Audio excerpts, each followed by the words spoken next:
International channel.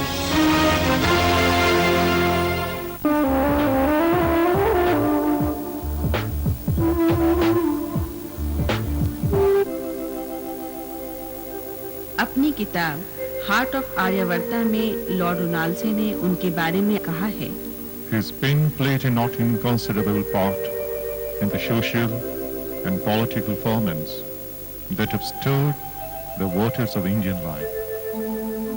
Sir Francis young husband उनके बारे में कहते हैं, A most honest and eloquent preacher, Shri Aurobindo उन्हें खिताब देते हैं, a mighty prophet of Indian nationalism.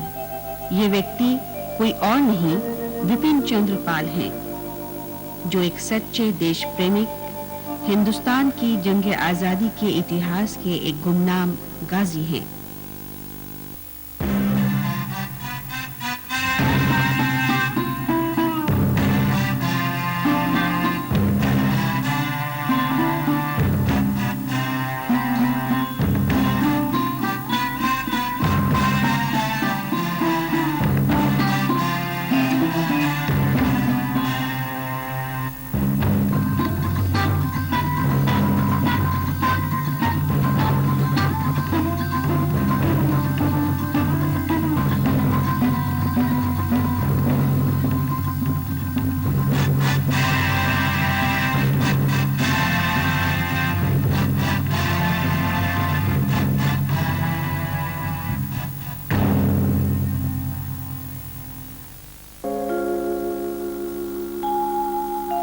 Bharatvarsh सन 1857।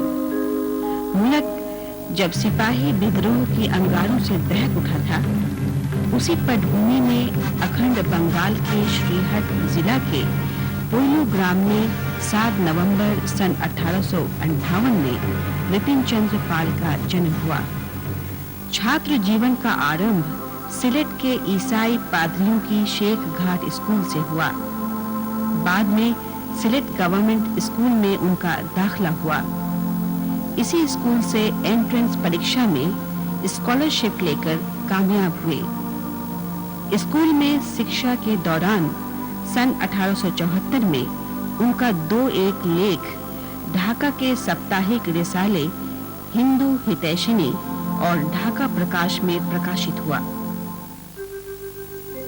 सन 1875 में कलकत्ता के प्रेसिडेंसी कॉलेज में विपिन चंद्र का दाखिला हुआ।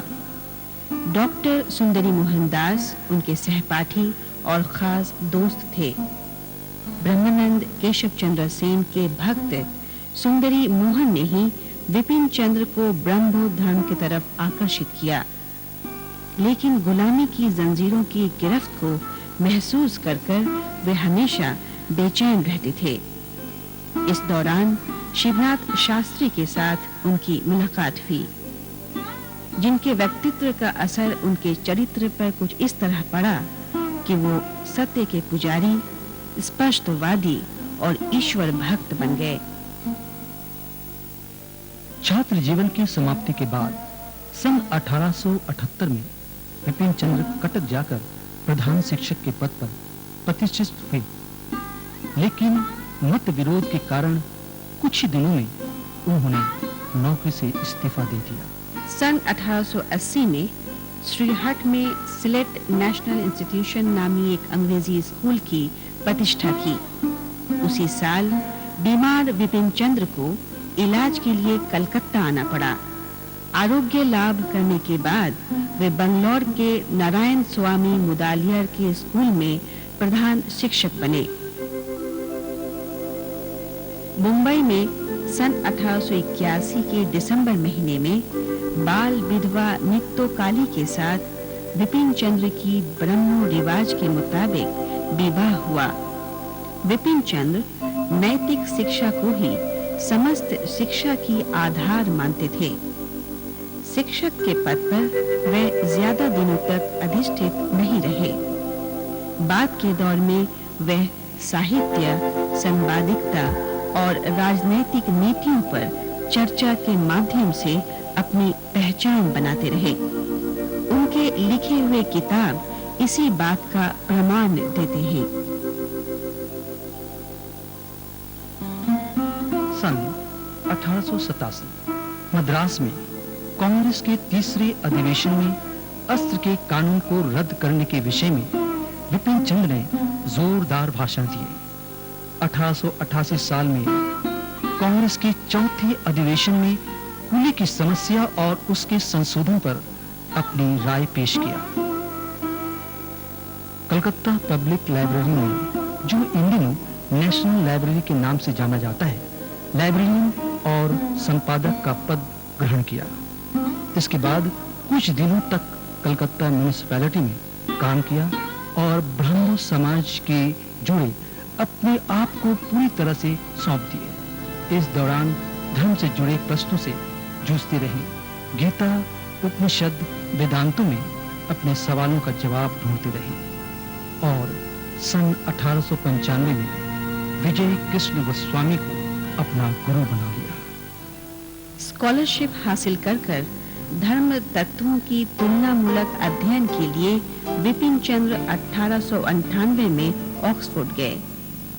सन 1900 में अमेरिका जाकर वे एक विशिष्ट वक्ता और ब्राह्मो धर्म के आचार्य बन गए। वतन वापस लौटकर सन 1901 में एक नव भारत की परिकल्पना लेकर न्यू इंडिया नामी एक अंग्रेजी साप्ताहिक पत्रिका प्रकाश किया। रविंद्रनाथ टैगोर न्यू इंडिया पत्रिका के नियमित पाठक थे। वह लिखते हैं, न्यू इंडिया पत्रिका मैं बहुत श्रद्धा के साथ पढ़ता हूँ। संपादक के लिखे हुए प्रबंधों में इस रस के साथ साथ गंभीरता भी है, शक्ति से भरपूर है और साथ ही प्रत्येक पद में संयम की परिचय भी मिलती है। सन 1905 लॉर्ड कर्जन के बंगाल विभक्त के हुक्मनामे के खिलाफ स्वदेशी आंदोलन का हंगामा बरपा था। सुरेंद्रनाथ के हामी होकर विभिन्न अधिवेशनों में विपिन चंद्र ने जबरदस्त भाषण दी। इसके बाद कांग्रेस चरमपंथी और नरमपंथी दो हिस्सों में बंट गया। सन 1906 में विपिन चंद्र ने वंदे मातरम नामी एक अंग्रेजी दैनिक पत्रिका प्रकाश किया। इस पत्रिका का मूल मंत्र था इंडिया फॉर इंडियंस। बाद में श्री औरोबिंदो वंदे मातरम के संपादक बन गए। सुबोध चंद्र मल्लिक, चित्तरंजन दास, हेमेंद्र प्रसाद घोष प्रमुख इस अखबार के साथ जुड़े हुए थे। श्री औरोबिंदो के साथ मतविरोध के कारण उन्होंने वंदे मातरम पत्रिका को छोड़ दिया, लेकिन राजद्रोही के आरोप में जब श्री औरोबिंदो को गिरफ्तार किया गया, तब विपिन चंद्र ने दोबारा संपादक का भार संभाला। श्री औरोबिंदो के मामले में गवाही देने से इनकार करने की वजह से उन्हें जेल की सजा काटनी पड़ी। ब्रह्म बांधव ने अपनी संध्या पत्रिका में उनके बारे में कुछ इस तरह से कहा है, जिसके नाम लेने से सारा हिंदुस्तान जाग उठता है, जिसके नवनीति की व्याख्या से सारा देश मुग्ध है, उस विपिन चंद्र को जेल में कैद कर दिया गया है। बक्सर जेल में कैद के दिनों में वे आत्म जिज्ञासा और ईश्वर की चिंता में मग्न रहे और उसी चिंता का परिणाम है उनका जेलर खाता, जिसमें गुलाम हिंदुस्तान की आजादी की चाह बार-बार उभर आती है। उस खाते के चंद जुमले कुछ इस तरह हैं। आज फिर से कदम बोस होकर गुलामी की जंजीरों से जकड़ी हुई अपनी इस मातृभूमि के लिए दुआ कर रहा हूँ। इसके धर्मों व कर्मों की रखवाली कर इनके बच्चों की शक्ति, भक्ति व साहस से भर दे, ताकि वे अपनी पूरी ताकत के साथ अपना सब कुछ निछावर कर तेरी लीला की प्रचार कर पाए। श्री औरोबिंदो लिखते हैं, When Bipin Chandra Pal came out of jail, he came with a message, and it was an inspired message. He spoke of his realization in jail of God within us all, of the Lord within the nation. That message which Bipin Chandra Pal received in Buxar jail, God gave to me in Alipur. सन 1906 के अप्रैल महीने में बड़ीशाल conference आजादी की तारीख का एक यादगार अध्याय है। When the provincial conference was held at Borishal on 15th April 1906, he was one of the prominent participants in this conference. Through his addresses during these days and after the conference on 16th April at Bujunhun College compound, Bipin Chandra Pal delivered more than 1 hour analyzing the program of Swadeshi boycott and the methods of struggle, passive resistance and non-cooperation with the British. He could enthuse the audience on 16th April 1906. In the morning he delivered a lecture and also in the evening he was invited to deliver lecture. He was the prominent speaker there. And Bipin Chandra Pal, for his role during these days, was mentioned in the Bonde Mataram, a daily paper by Aurobindo Ghosh,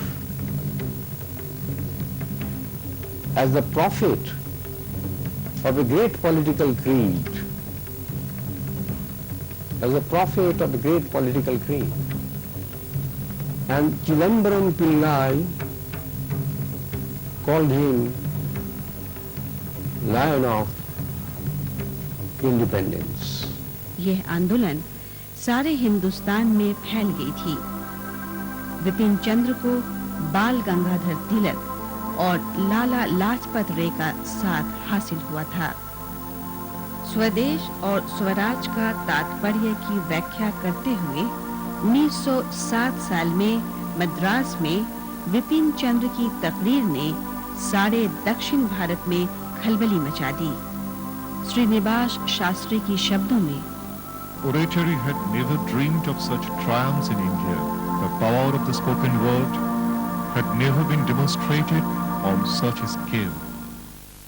सन 1908 में वे दूसरी बार England गए। वहां वे स्वराज और Indian student नामी 2 पत्रिका प्रकाश किया। सन 1910 श्री औरोबिंदो राजनैतिक मंचों से अपने आप को अलग कर चुके थे। विपिन चंद्र अपने ख्यालात हिंदू रिव्यू नामी पत्रिका में प्रबंधों के द्वारा व्यक्त करते रहे सन 1912 से सन 1915 तक। सन 1916 में बाल गंगाधर तिलक ने होम रूल लीग शुरू किया। एनी बेसांत ने 1 सितंबर को होम रूल लीग की स्थापना की। उसी दौरान विपिन चंद्र लखनऊ कांग्रेस में तिलक के साथ शामिल हो गए।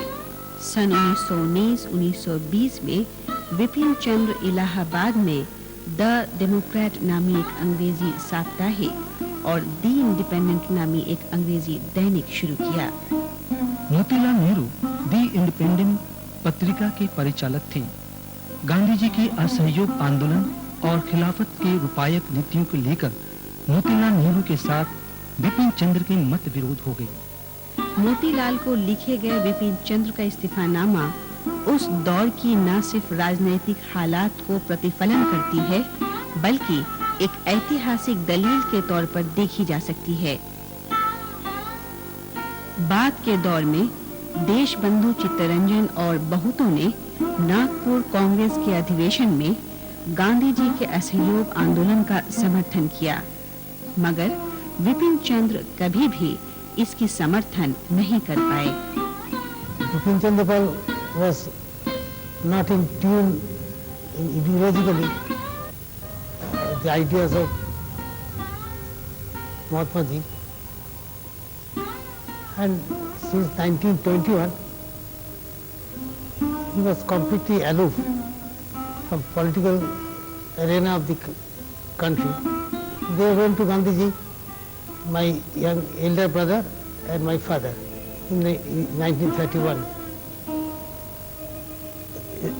Message was sent from the ashram reception office, and Gandhiji immediately sent his personal secretary to bring them inside the cottage where he was staying. He inquired about my elder brother in Gujarati language, and my father said he is my eldest son.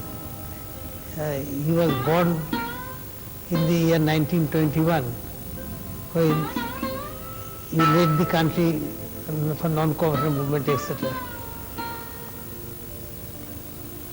And my elder brother, touching his feet, expressed his respect. Gandhiji, putting his hand on the head of the young boy, aged about 10 years, that I am very pleased that you have also come with your father and grandfather to Ahmedabad, and you have come here also with your father to meet me, to see me. You be healthy and have a long life, and after completing your education, do some work for the country and try to be a man of your grandfather, that is Bipin Chandra Pal's nature and temperament, etc. देश बंधु ने इस दौरान नारायण पत्रिका प्रकाश किया। पहले शुमारे से ही विपिन चंद्र पाबंदी के साथ लिखते रहे और चित्तरंजन के दोस्त बन गए। सन 1921 में दूसरी बार बरिशाल में प्रादेशिक सम्मेलन शुरू हुआ। At a later period in 1921, when he took part in the provincial conference at Borishal, he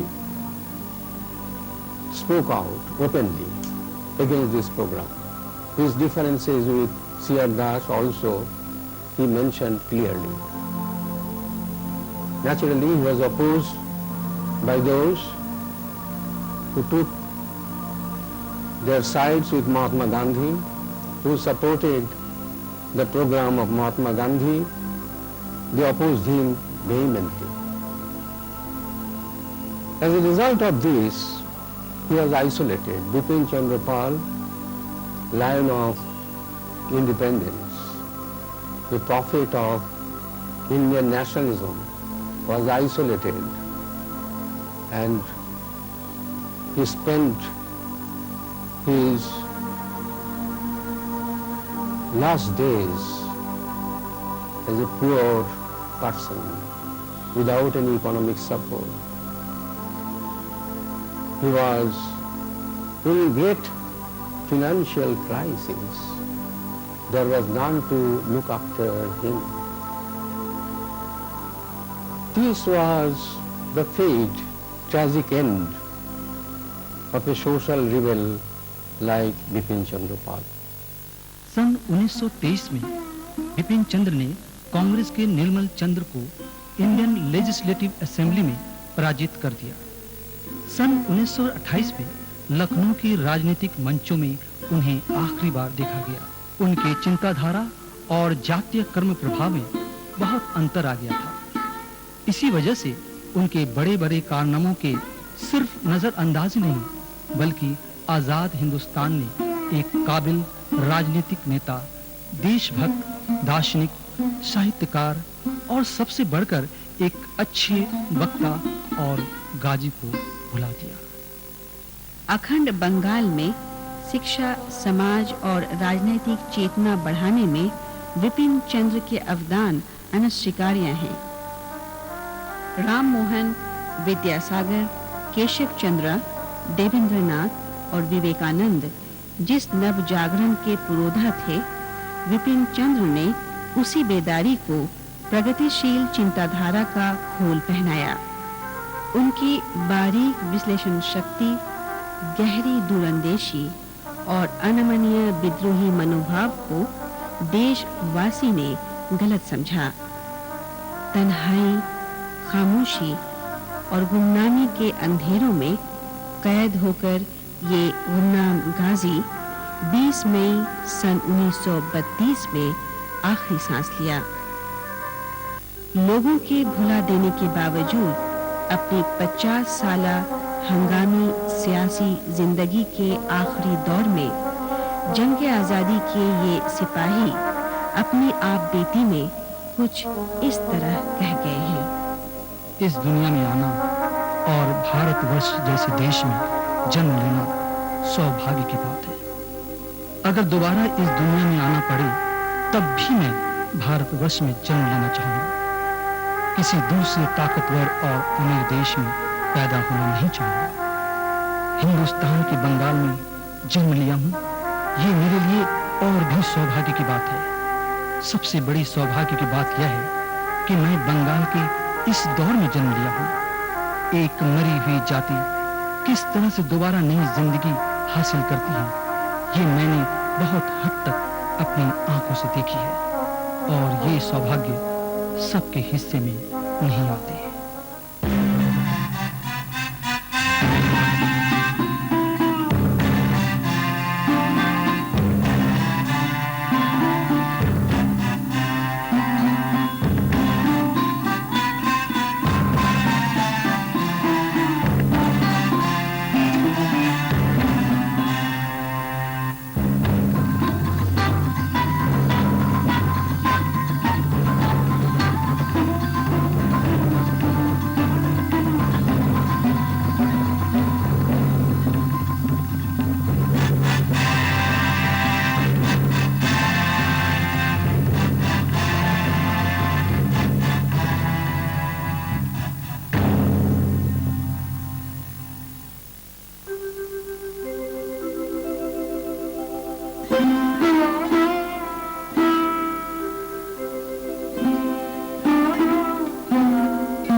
देख रहे हैं नेशनल चैनल।